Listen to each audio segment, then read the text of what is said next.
Mengejutkan, Purbaya temukan fakta baru hutang tersembunyi era Jokowi ribuan triliun yang tak terekspos ke publik. BUMN tergadai, 3.400 wilayah IKN ditawarkan, dijual demi bayar hutang ke asing. Sangat memalukan, bagaimana tidak? Hal ini sampai disorot media asing memberitakan soal utang tersembunyi di era Jokowi. Jadi selama ini, Jokowi diam-diam berhutang? Apa maksudnya? Apa demi ambisi keuntungan semata dan untuk pelanggengan kekuasaan lewat Gibran? Mari kita bahas saja. If China's economy collapses, these countries will all suffer. And that's just part of the problem. Hidden debt hurts all of these countries. Let me give you the example of Indonesia here. Indonesia wanted to build a railway line, so it borrowed money from China. It was a very bad idea. Indonesia is learning the hard way.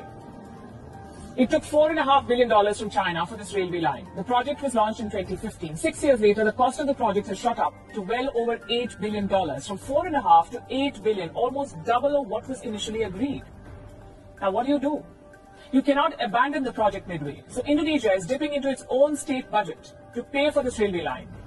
And this could be just the beginning of its troubles. Most of the money Indonesia has borrowed from China is off the books. It is hidden debt. It is not reflected in official books.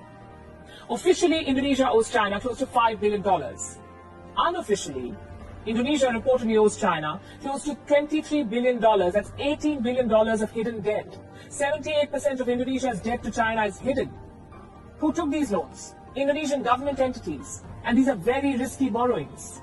The loans were given without sovereign guarantees, meaning if the borrowers go bankrupt, the Indonesian government will face pressure to bail out. They will have to pay that money. It's a trap. Jadi kalau rakyat marah, rakyat memberikan pernyataan, itu hal yang biasa dalam alam demokrasi. Kecuali memfitnah.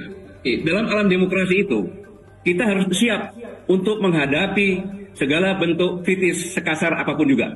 Ya, sebagai puncak kemarahan publik yang tidak mendapatkan respon. Bahkan yang terakhir dari China, Jokowi menawarkan konsesi 34.000 hektar lahan IKN kepada Jinping. Dan menurut PP 12 tahun 2003, konsesi tersebut memberikan HGU, hak guna usaha, sampai 190 tahun. Kolonial hanya 75. HGB, HP, sampai 160 tahun bagi investor di ibu kota negara, Nusantara. Bahkan, Presiden Jokowi meminta Cina menyusun detail desain IKN.